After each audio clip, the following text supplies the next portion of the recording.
சேலம் கோட்டை மைதானத்தில் திமுக தலைவர் மு க ஸ்டாலின் பரப்புரை மேற்கொண்டு வருகிறார். அதனை நேரலையில் பார்க்கலாம். தோழமை கட்சிகளை சார்ந்திருக்கக்கூடிய செயல் வீரர்களே, என் உயிரோடு கலந்திருக்கக்கூடிய தலைவர் கலைஞர் அவர்களுடைய உயிரினும் உயிரான அன்பு உடன்பிறப்புகளே, உங்கள் அனைவருக்கும் என்னுடைய அன்பான வணக்கம். நேற்று முன்தினம் என்னுடைய தேர்தல் பிரச்சார பயணத்தை தலைவர் கலைஞர் பிறந்த திருவாரூரிலே தொடங்கி தலைவர் கலைஞர் அவர்கள் வளர்ந்த தஞ்சைக்கு சென்று நேற்றைய தினம் பெரம்பலூர் நாடாளுமன்றத்திற்கு சென்று இன்று சேலத்திற்கு நான் வந்திருக்கிறேன். நாடும் நமதே, நாற்பதும் நமதே என்ற அந்த முழக்கத்தை அடிப்படையாக வைத்து இந்த பயணத்தை நான் இன்று 3வது நாளாக நடத்தி கொண்டிருக்கிறேன்.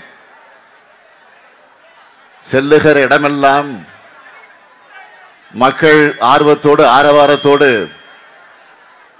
எழுச்சியோடு, உணர்ச்சியோடு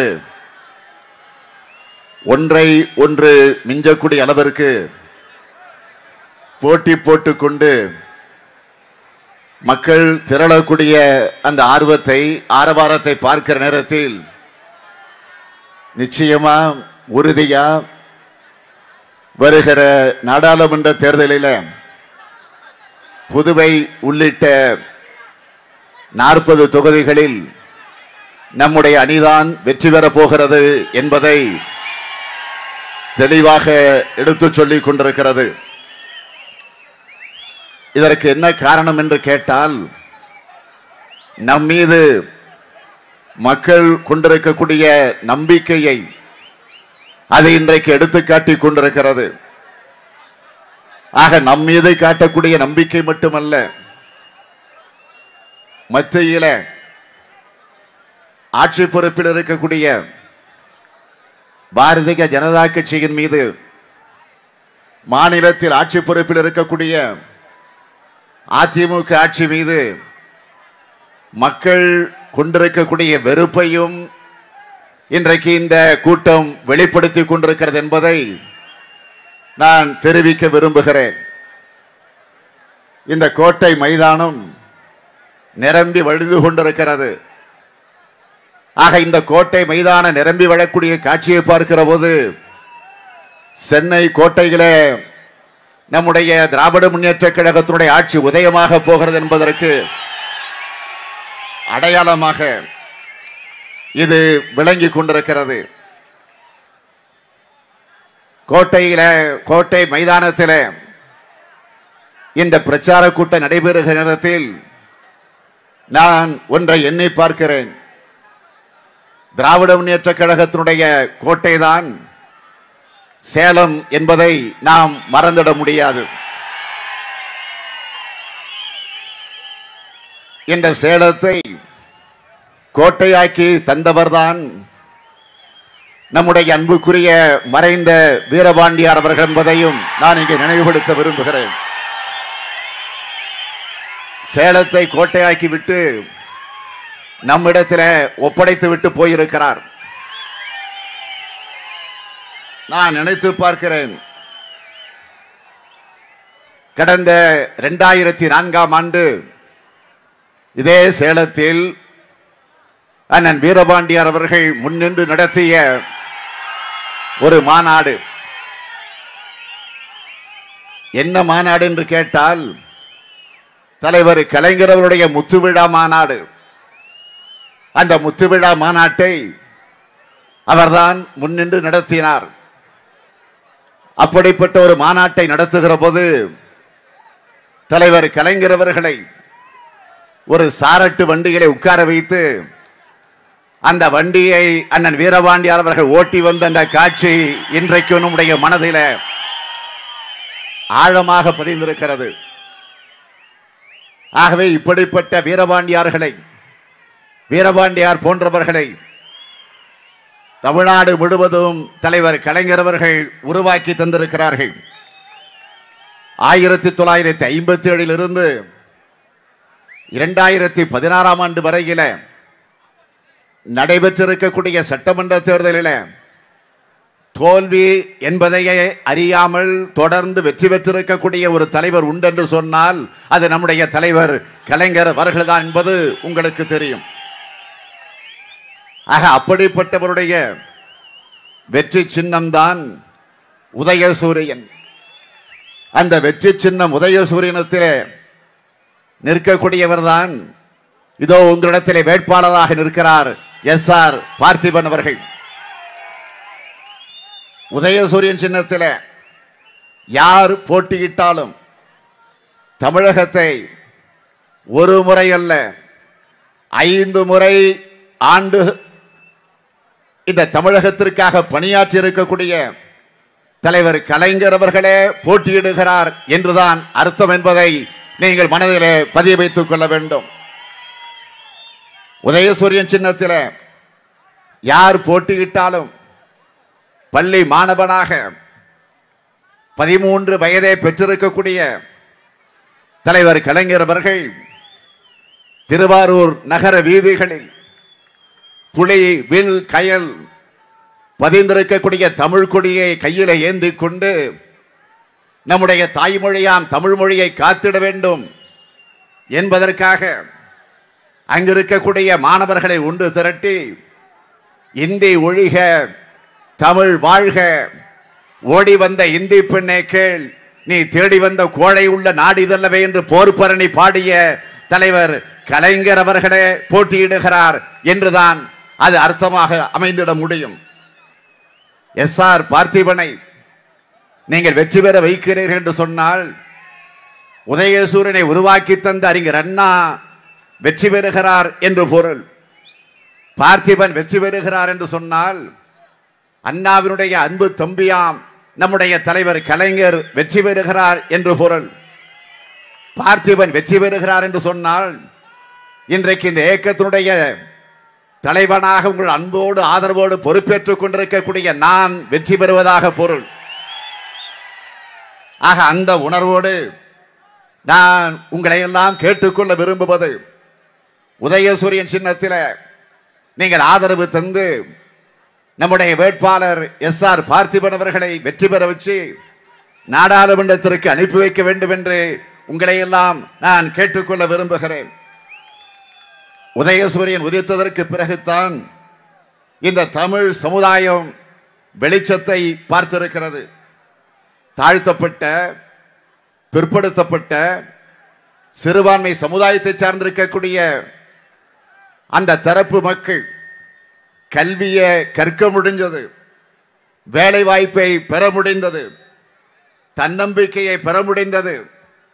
நாம் மனிதர்கள் என்ற அந்த உணர்வை பெறுவதற்கு உதயசூரியன் சின்னம்தான் காரணமாக அமைந்திருக்கிறது. உதயசூரியன் சின்னத்தின் அடிப்படையில் தான் பள்ளிகள் திறக்கப்பட்டன, கல்லூரிகள் உருவாகி இருக்கிறது.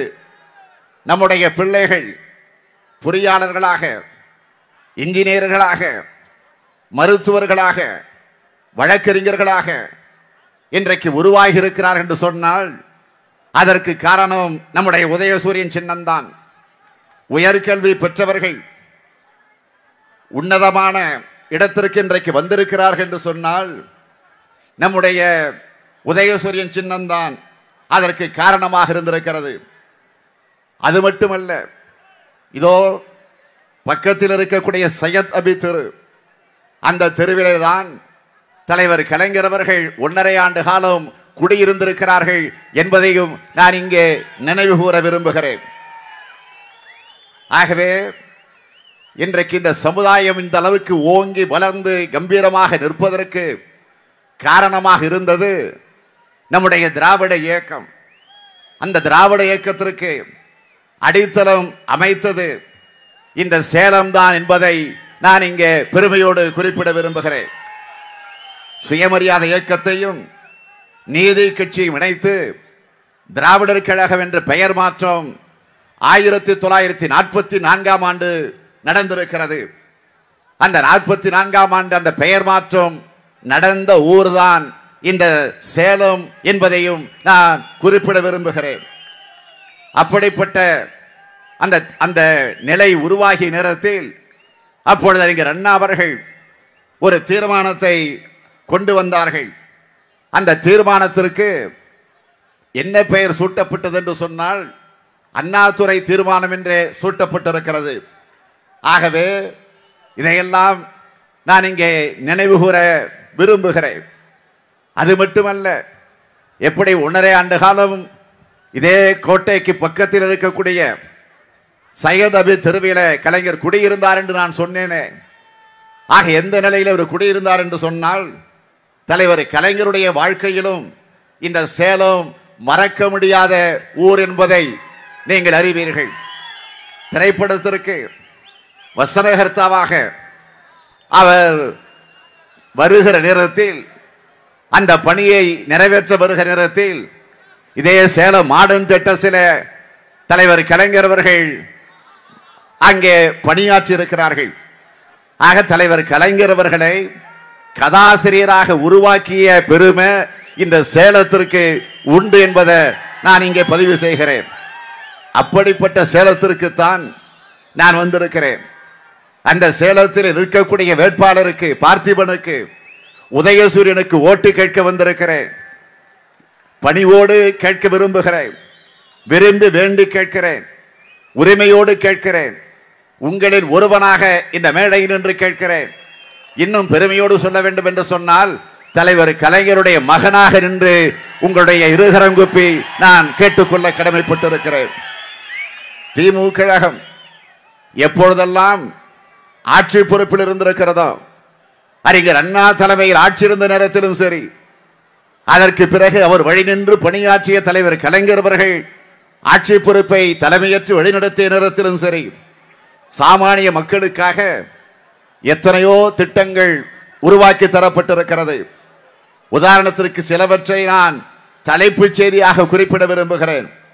விவசாயிகளுக்கு இலவச மின்சாரம், நெசவாளர்களுக்கு இலவச மின்சாரம், விவசாய பெருங்குடி மக்கள் கூட்டுறவு வங்கிகள் வாங்கியிருக்கக்கூடிய கடன் 7000 கோடி ரூபாய் ரத்து, காவேரி நடுவர் மன்றம் உருவாக்கியது, மண்டல் கமிஷன் பரிந்துரையை அமல்படுத்தியது, சமத்துவபுரங்களை அமைத்தது.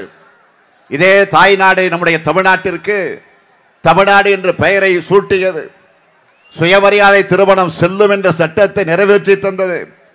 அனைத்து ஜாதியினரும் அர்ச்சகர் ஆகலாம் என்கிற சட்டத்தை நிறைவேற்றி தந்தது. மாற்று திறனாளிகளை மேம்படுத்தியது. திருநங்கையர் வாழ்வில ஒளியேற்றியது. மகளிர் சுய உதவி குழுக்களை உருவாக்கியது. அரசு ஊழியருடைய ஊதியத்தை உயர்த்தியது. ஏராளமான மருத்துவக் கல்லூரிகளை தமிழகம் முழுவதும் கொண்டு வந்தது. சிறுபான்மையினருக்கு இடஒதுக்கீடு, அருந்ததியருக்கு உள்ஒதுக்கீடு, நம்முடைய தாய்மொழியாம் செம்மொழி தமிழ் மொழிக்கு செம்மொழி என்கிற அந்தஸ்தை பெற்று தந்த தலைவர் தான் நம்முடைய தலைவர் கலைஞர் அவர்கள். அதேபோல் நம்முடைய மதிப்பிற்குரிய தங்கபால் அவர்கள் குறிப்பிட்டு சொன்னார 1553 கோடி ரூபாய் செலவில் சேலம் உருக்காலை சர்வதேச தரத்திற்கு உயர்த்தி புதிய குளிர் உருட்டாலையை தலைவர் கலைஞர் அன்றைக்கு பெற்று தந்தார்கள். அதே போல சேலத்தில் புதிய ரயில்வே மண்டலம் 120 கோடி ரூபாய் மதிப்பீட்டில் சேலம் அரசினர் மோகன் குமாரமங்கல மருத்துவக் கல்லூரியை சூப்பர் ஸ்பெஷாலிட்டி மருத்துவக் கல்லூரியாக மாற்றி தந்தது.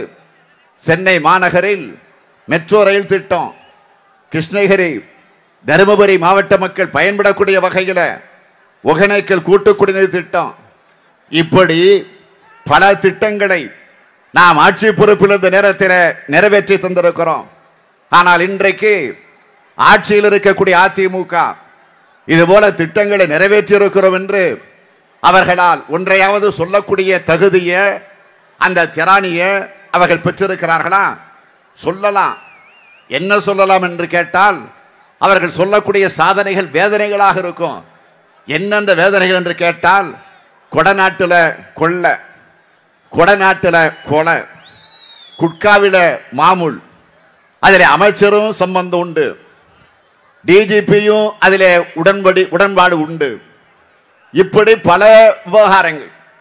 அதே போல மொத்த கான்ட்ராக்டுகளையும் தன் பினாமிக்கு கொடுத்து கல்லா கட்டுவது, தூத்துக்குடியில 13 பேர்களை சுட்டு கொன்றது, பொள்ளாச்சியில பாலியல் சம்பவத்தில் ஆளுங்கட்சியினர் ஈடுபட்டிருப்பதை மூடி மறைப்பது, தெர்மாக்கோல் விஞ்ஞானத்தை கண்டுபிடிச்சது, கம்பராமாயணத்தை சேக்கிழார் எழுதியது, இது போன்ற சாதனைகள் தான். ஒரே நாளில் 1.5 லட்சம் அரசு ஊழியர்களை டிஸ்மிஸ் செஞ்சது, ஐஏஎஸ் அதிகாரி முகத்தில் திராவகத்தை வீசியது, கவர்னர் மீது பாலியல் அவதூறு, முதல்வர் மீது கொலை குற்றச்சாட்டு. என்னெந்த கொலை குற்றச்சாட்டு? கொடநாடு. கொடநாடு என்பது என்ன? மறைந்த அம்மையார் முதலமைச்சர் அம்மையார் ஜெயலலிதா அவர்கள் முதலமைச்சராக இருந்த நேரத்தில் மட்டுமல்ல, அவர் எப்பொழுதுமே ஒரு 15 நாளைக்கு ஒரு முறை ஓய்வெடுக்க உதகைக்கு செல்வது உண்டு, ஊட்டிக்கு. அங்கு கொடநாடு பங்களா, ஒரு ஆடம்பரமான மாளிகை, அங்கே ஓய்வெடுக்க செல்வது உண்டு. ஆக அந்த மாளிகையில் அவர் மறைந்ததற்கு பிறகு கொலை சம்பவம் நடந்திருக்கு. 1 2 4 கொலை.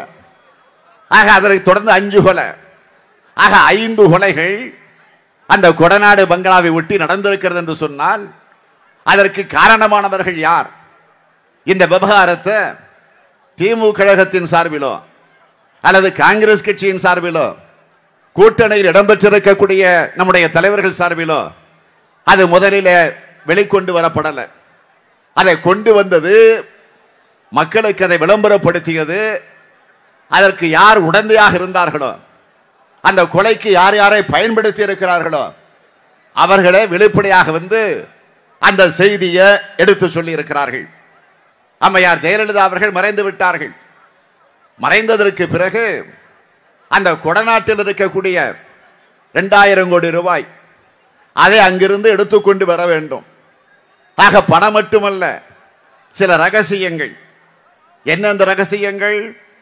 அம்மையார் ஜெயலலிதா அவர்கள் உயிரோடு இருந்த நேரத்தில் அதிமுகவில் இருக்கக்கூடிய அது ஓபிஎஸ் இருந்து இபிஎஸ் இருந்து அமைச்சர்கள் வரையில என்னென்ன தவறு செய்திருக்கிறார்கள், எங்கெங்கு ஊழல் செய்திருக்கிறார்கள், எங்கெங்கு சொத்துக்களை வாங்கி இருக்கிறார்கள், யார் யாரோடு பேசி பேரம் பேசி இருக்கிறார்கள், அந்த முழு விவரங்களை அம்மையார் ஜெயலலிதா அவர்கள் முதலமைச்சராக இருந்த காரணத்தால் அதையெல்லாம் ஆதாரபூர்வமாக சேகரித்து அத்தனையும் கம்ப்யூட்டர்ல போட்டு வச்சிருக்கிறார்கள். பென் டிரைவ்ல அதெல்லாம் பதிவாகி இருக்கு. அதெல்லாம் பத்திரமாக அந்த வீட்டில அம்மையார் ஜெயலலிதா அவர்கள் பாதுகாத்து வைத்திருக்கிறார்கள். ஆக அவர் மறைந்ததற்கு பிறகு அதை எப்படியாவது அங்கிருந்து கொண்டு வந்து விட வேண்டும் என்று திட்டமிட்டு அதற்காக கேரள மாநிலத்திலிருந்து 11 பேரை தயாரித்தார்கள்.